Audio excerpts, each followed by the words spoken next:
This happened. What's that? This is what happened last night, Paul.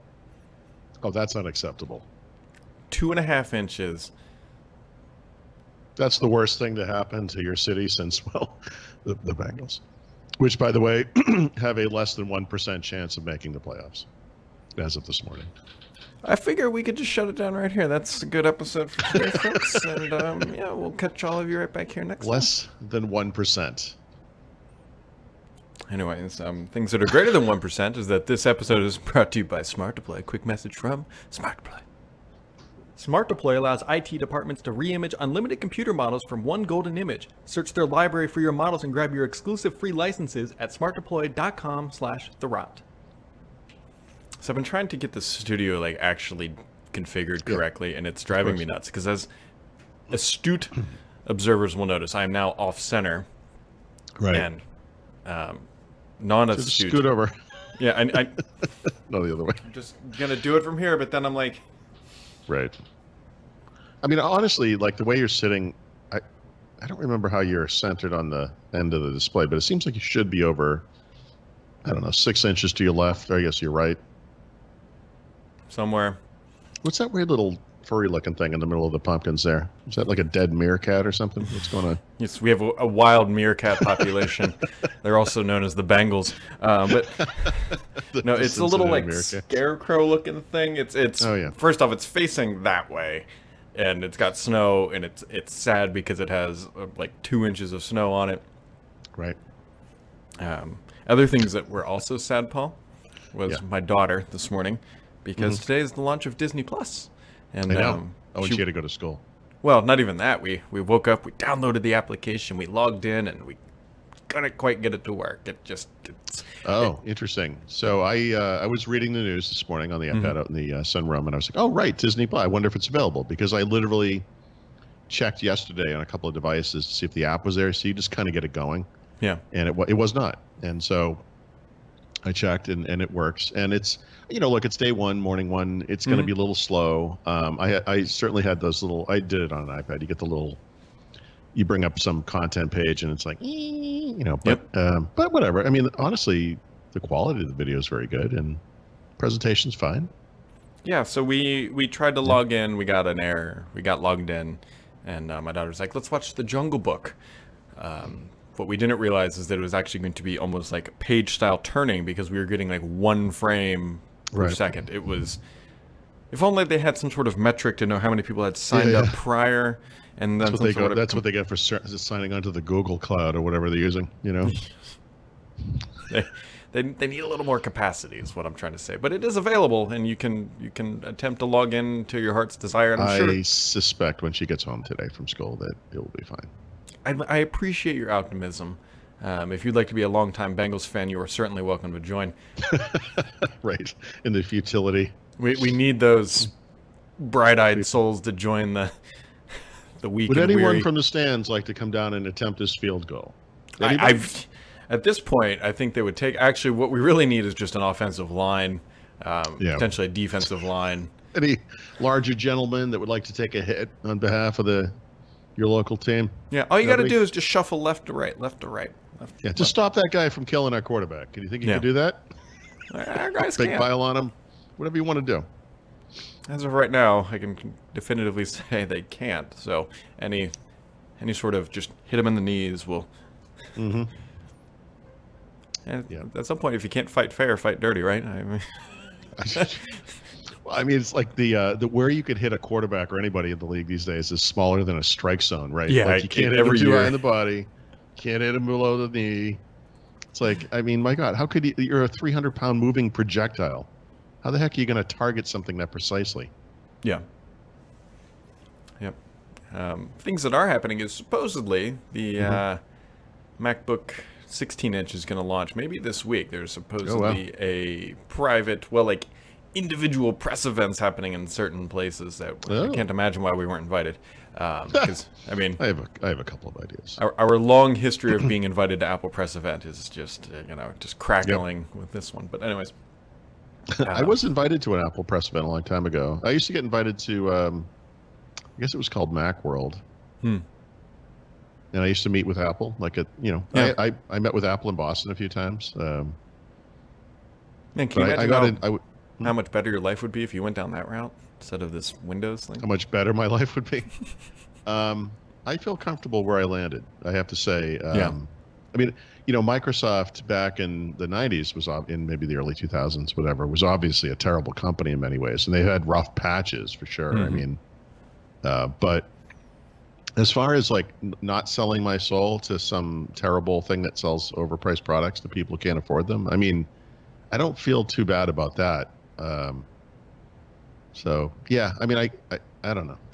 I get the appeal of the hardware, but the whole there's a grossness to that thing that I don't get. Yeah. Anyway, so be on the lookout. I wonder if I don't know if it'll drop today or whatever. There was the rumors out this week. 16-inch MacBook Pro. What do you think about the chances of Windows 10 version, what are we calling it, 1909, landing today, right? Patch Tuesday. Yeah, it would be right on. Well, I mean, they just released the first 20H1 build to the slow ring. Yeah, that is true. I mean, that's evidence of some. I mean, look, it's coming now or maybe next Patch Tuesday, but it is. It's coming. Mm-hmm. Much like the snow outside. It is. It's not still snowing, is it? Is it? No, it's done right? snowing. It's probably like raining or something over your house would be my guess. It is. That's right. That's right. Because it is a stout 20 freedom units outside right now. 20 freedom units. I don't even know what that is. That is actually 35. Well, that's below 0 in Celsius. So it's probably like -4 or something like that. It might even be worse than that. Yeah, it's cold. Like my furnace, as I've learned, is a multi-stage furnace, which I knew when we bought it. I never realized that I never heard any of the other stages other than the first one. And I was like, wow, there's a leaf blower like blowing heat out of my house. Like it's really loud and fast. Yeah. Fortunately, it only stays on that for a couple minutes and then it like dials Ours it back is down. Slow and terrible. It turns out radiant heat. Yeah, it doesn't. This is like the East Germans used to champion us. They had like these tile-based oven things, and it would heat up inside, and then the heat would radiate through the tiles. And there's a reason that that society didn't take over, and it wasn't just the heat, but that kind of thing is like. I didn't know where you were going with that. Like it's just it's just an inefficient way to heat a room, and it's especially bad when you have to pipe it to another room. Yeah, that's why they typically have heaters in every single room, and. Yeah, so we have these little controls in every single room, and you can set each one differently if you want. You can go through like different tropical zones in my house. It's like this room's a little mild, this room's a little warmer. The hallway, for some reason, is burning hot, and then the sunroom is freezing. Well, it's nice. Yeah, at least it's efficient. Just, God forbid, there's like a switch that just turns on the heat. I would say it worked out pretty well for the sun, but it's only 20 degrees outside, so. Joke is Must be on. because Mercury passed in front of it and blocked all the light and heat. I don't know how astronomy works, but you are the solar eclipse of my life, Paul. just taking all the sunshine away. Sorry. So what else is going on? Microsoft said that they're going to support the Privacy Act from California nationwide, which is great. But I also think that's just an easier way for them to just deal with it, I would imagine. Well, the easiest thing to do is just support the GDPR everywhere. And I get the feeling that this thing, I can't remember the initials, like CCPA or whatever, is probably like GDRP light, And then obviously, and then Microsoft said this, I mean, eventually what we need is a national privacy law. Yep. And it will happen eventually. I'm guessing it's not going to happen under the current administration, but... Right.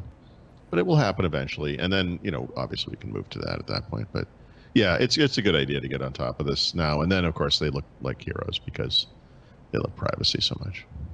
I will say I was a little caught off guard by the acronym because I have a finance background, so I kept seeing CPA. I'm like Certified Public Accountants. What's CCPA? Like Communist Certified Public Accountants? So that was the thing for me. It reminded me of how the Russians, I guess, wrote the USSR, which was CCCP. Right. So that's what I saw as well. It's like, wow, they're supporting that. That's interesting. It sounds like California. Like little late, but here we are. Kind of a communist socialist thing going on over there. Yeah.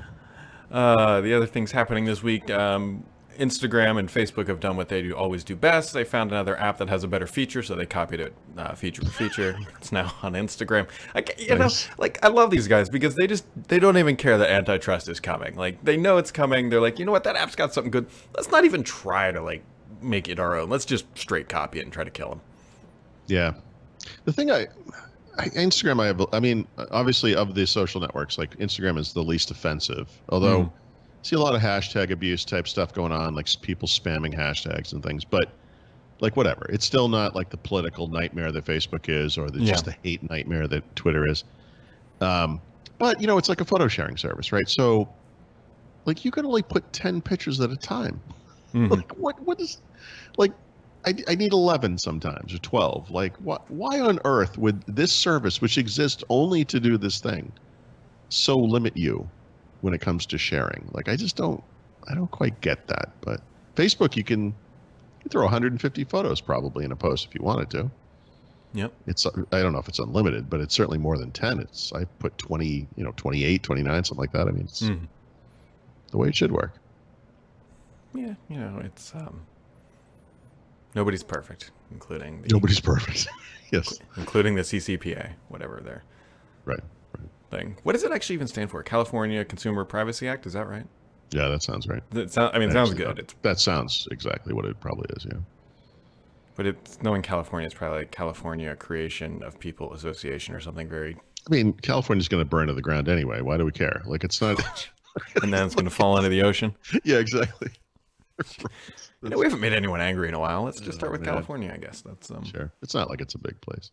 There's only like 6 people that live in that. Isn't it like in the top 10 GDPs for the entire world? Like if it was its own country, it's pretty sure it's like right up there with New York too. I mean, like it's. I don't know. I think it's got to be number 1 in the country by far. I would think. Well, let's just look. All right. I mean, it's got to be better than most of the world. Like, it's got to be in the top 5 or certainly the top 10. But top 150 richest cities in the world by GDP in 2020. Well, that's cities, though. Yeah, that's cities. So, but do you know what number 1? This is interesting. Do you know what number 1 is? City, and this is the United States or in the world? In the world. Oh, it's not going to be New York, if that's what you're getting at. It's probably.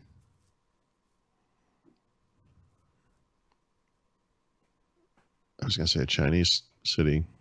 It probably used to be London. I don't know. What is it? It's Tokyo. Tokyo. Oh, it's Tokyo, New York, Los Angeles, then London. So GDP of states versus countries. Yes.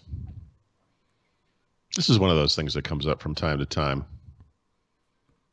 Because, California always tries to do its own thing. It does its own thing on like auto emissions. It's doing its own thing on privacy now. Oh my God. I don't need like a listicle. I need just a listicle. I don't know what, like a list article. Like I just need. Yeah, no. So California economy is worth 2.75 trillion. Oh, here bigger than most nations. It's 5th in the world. Beating the UK. This is as of May. This is 2018. Yeah, so 2019, which according to Wikipedia, it's now at 3 trillion. Okay. Well, it's still be in the same position according to this, unless other things have changed. No, so it should be. The total U.S. is tops 19 trillion. China, number 2 with 12. Japan, basically 5. Germany, interesting, 3.7. California is ahead of the United Kingdom by actually, that one's pretty close. India, France, Brazil, Italy, and then Texas. Interesting, number 11. And New York, that you mentioned, is number 13, just behind Canada, just ahead of South Korea and Russia. Texas was a little bit. I mean, Texas is a massive state, so I guess maybe that's not all that surprising. And it's got to be oil rich. I assume that's the natural reason, that kind of black gold, Texas tea. But California is interesting, right? Because it's probably not related to energy, per se, although some of it's energy. I was going to say, I bet a lot of it's agricultural, and that's I wonder how many. It's an interesting thing. I wonder what tech is too, because there's obviously right, of course. Tech, right. I don't know why I'm thinking natural resources. They have a lot of wind, Brad. They do have a lot of coastline as well. A lot of beaches. Right, they have tech companies. Right, sorry. For some reason, I thought they were all in Seattle. They also have a lot of fires. Yeah, sure. They should harness that power. They should. They should just put it in a little bottle of heat. A giant windmill so they can blow it all over Nevada. That would be the greatest if they just... sorry. We got to protect Silicon Valley. Sorry, Vegas. Oh man, this has been an episode. Just so people understand, we're doing the show a lot earlier than usual today. So the punchiness is basically related to my lack of sleep or my proximity to sleep. Or my off-centeredness is the same. I don't know how it relates yet. Somehow, I'm hoping I've got the audio finally fixed. So yesterday was okay. Well, it was well. There's been a problem where my audio has always been too low, but if I turned it up, it would peak, like it would sound terrible. And so I was having to fix it in post-production. And what I forgot, and then Skype conveniently auto-changed, which was part of the reason, is I had to turn down your incoming volume to match mine, rather than trying to turn my outgoing volume to match yours. Isn't there a way to prevent Skype from doing that auto-leveling? Yeah, there is, until you reinstall the app, and then it just forgets that you had that setting enabled, and then it's all... Yeah. By the way, that's a problem with the new Edge. So I don't know if anyone noticed this kind of thing. I have to look this up, see what they call it. I use a like a new tab replacement. Yep. Called Momentum, and actually it is crashed. I can't bring it up. Oh, isn't that ironic? I guess it's that is unbelievable. Momentum. Oh, that's interesting. You could even say maybe a Disney Plus. One might say that the new build of this thing is not working so great. Anyway, I woke up this morning. Obviously, there's a new build because what I'm getting is the default new tab experience, right, that Microsoft provides. And if you go into settings, how am I going to find this? Privacy. It's privacy and services, and it's all new now. And so you scroll down the bottom, and it says at the very bottom, it's actually it's the last option on the page. It says extensions can change search, new tab page, and home page. And it's off by default. So I had turned that on, and then I had to go back and re-enable Momentum, which disappears. You have to go kind of find it. Well, I should probably find it in extensions. But it's not appearing like where it used to be. And yep, there it is. Turn it on, and then it comes back. So I had solved this problem already, but it turns out... No, you didn't. Right. So when you install... Right. It's exactly like the Skype thing you're describing. Because the new build occurred last night, which normally I probably wouldn't even notice, it blew that away for me. So thank you, Microsoft, for making me do that little bit of busy work every time there's a new build. It's fun. Yeah. Yep. So you got anything else for today, Paul? Well, yeah, I have the other 8 hours of this workday to go through still. So yeah, I don't know what's going to happen exactly. I'll write up a little thing about Disney Plus. It's very Star Wars focused. I have to say, like as an adult male, I mean, I kind of look through most of the service and I'm like, yikes. Yeah. Because a lot of it is obviously cartoons and kiddie things. Although I am vaguely interested in some of the classic Disney, the original Disney films from the past, like the Snow White and that kind of stuff. So I'm curious to see how much of that is there. I was surprised did I already say this? There are a couple of Star Wars films that are not there, which I think is kind of a little weird. Like the latest Star Wars movie, The Last Jedi, is not in there, nor is the Solo movie. I hope that's odd. Add them, because I haven't seen. Like, you know how many Star Wars movies I've seen. I've seen one with you, and I think I've seen maybe one or two. Oh, you got to go through the whole thing. It's good. The whole thing's good. Yeah, you know. I hear that. It's a small franchise. All you got it. You're paying for it now. You should go. You should go watch those things. Your daughter might even like them. Honestly, I mean, they're kind of kid movies in a way. I mean. She's getting to be that age, I would say. Yeah, she's getting close. But Marvel, I don't really care too much about. I'll certainly watch a couple things in there, but I like that I no longer have to buy Marvel movies, so that's good. I don't like that kind of thing. And then, God, in Pixar, I couldn't care less about. And then, my God, like, there's like this crazy collection of movies, and I mean, the middle 85% of it is like, could I just compress that down? Like, I don't need, Disney Family Fare is, it's like, it's Friday night, my wife's on, I'm like, what am I going to watch? Yeah. It's like some cartoon about a princess. Probably not. I need to go look. The only one that's kind of piqued my interest was the Nat Geo stuff. Yes. Right. I need to go look and see what's series. Yeah, that looks good. Yep. Yeah. And actually that's the thing. Like, Disney owns so much stuff. Like, Obviously, ESPN is not part of it. It'd be a little jarring to have like a hockey match Yeah. between like The Little In between Mermaid and Frozen some and- Pixar movie. Yeah, but like obviously that's not in there. But they own like ABC, and I'm sure they own a ton of other things. I know they own Hulu, for crying out loud. I mean, Yep. you could kind of make the case that these things should be combined at some point, right? Yeah, I bet they will. I think so, but whatever. It's not there now, but the potential there is huge. And and I wrote this. It's not up yet, but I mean in an age in which Apple launched a TV service with fewer than 8 new shows. Google next week is launching Stadia, which is a gaming service, yes, but with 12 titles. Yeah. Disney just comes out and it's like this explosion of content. So was it $7.99 a month or whatever? I actually signed up for the year, by the way. I just paid the $70. Like, screw it. I know I'm going to use this thing. I think I paid around a little more than that for 3 years, Bob. Just Yeah, no, of course. Right. But you have a little kid. I mean, that totally makes sense. We'll get a ton of mileage out of this. Totally makes sense. Yeah, she'll be this will be TV for her. When she grows up, this is how she will remember TV. Yep. So it's a good deal, for sure. It is. It is. And so if you pay for it, good luck logging in this afternoon and evening. I'm sure they will. Like I said, it worked fine for me. I think you were just a little early. We'll find out. Yeah, we'll see. We'll find out. And while we are waiting to find out, there's links down below to that Smart Deploy offer. It's exclusive, smartdeploy.com/Thurrott. You can click that link, get all the good stuff, and we'll catch all of you right back here tomorrow on hopefully a more centered edition of First Ring Daily. I find you to be very centered. I appreciate that.